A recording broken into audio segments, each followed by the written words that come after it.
আসছে বাবা, ওই র্যাকের উপর থেকে মুসুরের ডালের কোটাটা দাও তো মা। আরে সারাদিন খালি টিকটক করেছি, আম্মু যে কোন ডাল রান্না করেছে শুধু খেয়েছি, নাম তো জানি না। কি করি 10 20 30 40 করি, হ্যাঁ 10 20 30 40 50 আমা, এটা মুসুরের ডাল, এটা মা, এটা মুসুরের ডাল। মাপ চাই গো মা, মাপ চাই। তুমি যাও, তুমি রাখো, যাও ঘরটা ঝাড়ু দিয়ে ভালো করে মুছে ভালো তো যাও। আমি তো বাবার ছাড়ি শুধু করে ঘর বসতেছি। বাবা কি করতেছো তুমি? আপনি তো বলেন ঘর ঝাড়ু দিয়ে বসতে, তাই আমি ঘর ঝাড়ু দিয়ে বসতেছি। হ্যাঁ শোনো শোনো, তোমার কিছু করা লাগবে না, আমি করতেছি। হ্যাঁ তোমার শ্বশুর দেখো তো বাজার থেকে কি কি যেন বাজার নিয়ে এসে, যেগুলো ধোয়া লাগে তুমি ধুয়ে সুন্দর করে রেখে দাও। হ্যাঁ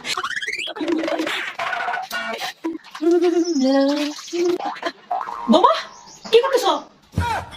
আপনি তো বলেন বাবা বাজার থেকে যা যা নিয়েছে সবকিছু ধুতে, আমি ধুচ্ছি আম্মা। পাতিলের মধ্যে কি ধুচ্ছ? এই পাতিলে চিনি ঢেলেছি আম্মা, চিনি ধুচ্ছি আমি। ওই এই পাতিলে তো লবণ ঢেলেছি, লবণ ধোবো।